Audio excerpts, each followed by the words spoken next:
What advice would you give to someone contemplating applying to the Fire and Rescue Service? So I suppose first thing is keep in mind what I said earlier about the variety of different roles that exist in the Fire and Rescue Service.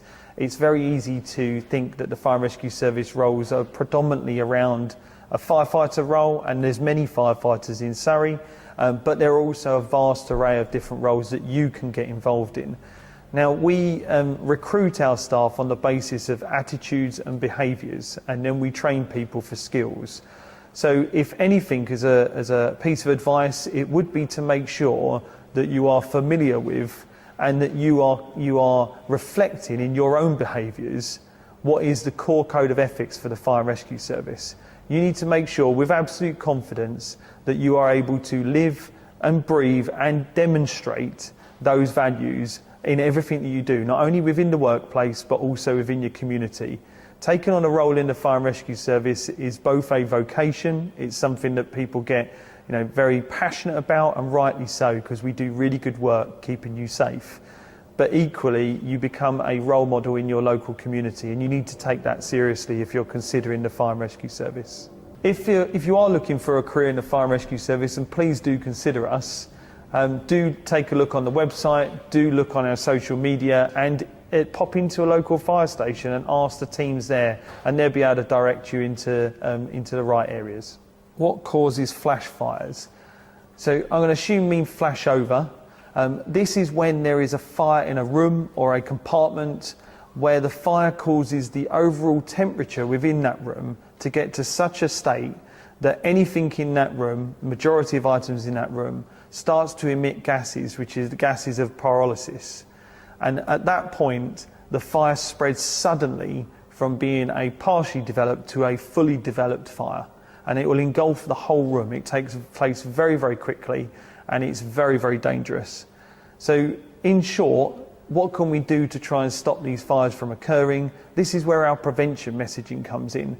Being able to manage potential sources of ignition, such as candles, or how you look after your electrical sources.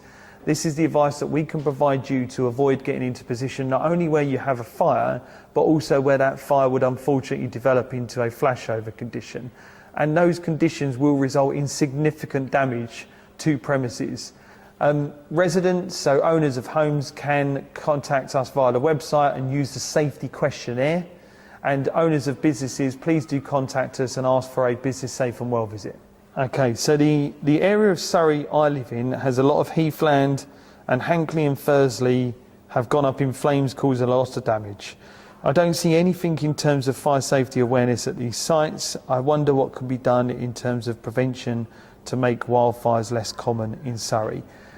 So I've touched on it a little bit in terms of our preparedness around wildfires, and obviously what this relates to particularly is around our prevention. So a couple of bits I didn't mention before was we have a rural affairs team who are working with land managers and land management partners.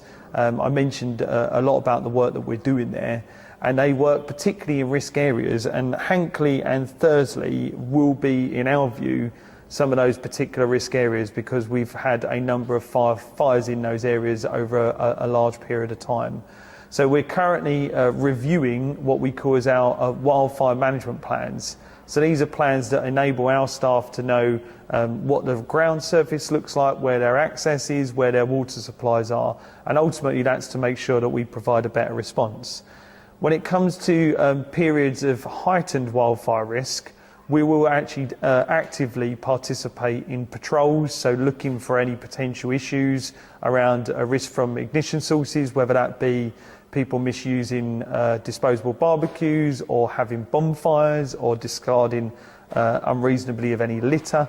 And we'll be using that opportunity to reiterate our prevention messages. Now, you can help us in that, because if you're out in the local areas of outstanding natural beauty that we have within Surrey and you're enjoying the countryside, you too can signpost people that are potentially doing these type of things to those prevention messages, and raise awareness to the Fire and Rescue Service around areas where we can provide more intervention personally. Okay.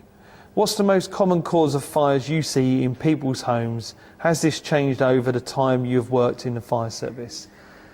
So nationally, we've seen a decrease in home fires, and that has been reflected locally within Surrey as well.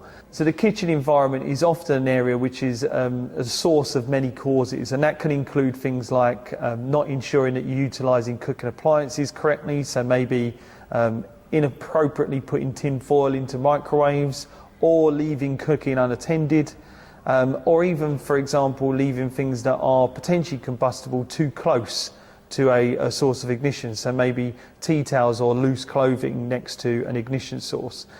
One of the other things we often see is about faulty electrical equipment, so please make sure that you're checking your appliances and never overloading your sockets. So over the last 10 years, those causes have largely remained the same. We have seen, as I mentioned, overall reduction in domestic dwelling fires, which is great, but there is still an importance of looking at, understanding and abiding by the prevention messages. So please check out our website for those. Can you share a career highlight and a challenge or adversity you have overcome in your professional career?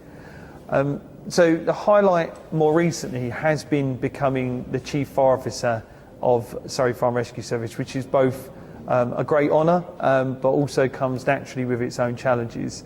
It's a service that I started in 1999, and I joined as a firefighter. So a message out to anybody in terms of the opportunities that you will get within the Fire and Rescue Service is you could join and therefore become the future Chief Fire Officer of Surrey Fire and Rescue Service.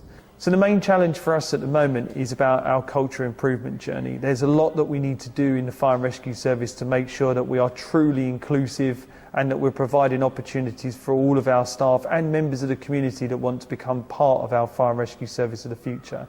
So in 2018, we received our first inspection report from His Majesty's Inspectorate of Constabulary and Fire and Rescue Service. It was a really difficult read. And my main concern was how the contents of that report were affecting the perception of the Fire and Rescue Service. Since that time, we have been on a significant improvement journey, and we've undertaken a huge amount of change to try and make sure that we are learning the lessons from the past and understanding what you need as residents, business owners, people that operate or just pass by Surrey, in terms of what your requirements, your expectations are us around what you need from your Fire and Rescue Service. That journey continues. I'm sure there will be elements that we have done well and that we still need to make improvements in. As I mentioned earlier, we're welcoming our inspection partners back into the organisation this year, and we will be taking on board their feedback again. We do take that very seriously, and we do want to make sure that we deliver on your expectations and deliver a service that meets your needs. Our recent staff culture survey demonstrated that we are making some improvements, which is great, but we recognise that these are early days and that culture takes a significant amount of time to actually change in full. I believe that the reason that we're making these changes is because all of our organisation recognise the need to improve and are delivering on those improvements. Okay, so thank you for all of your questions, really appreciated. Some of them quite challenging, others were very different. So thank you for those. As I hope you're going to reflect from what you see of us today, is that we're looking to try and make sure that we are much more open. You can be much more aware of what we're aiming to achieve for you, and hopefully it will give you confidence in us that we're doing the right thing on your behalf. Is that it?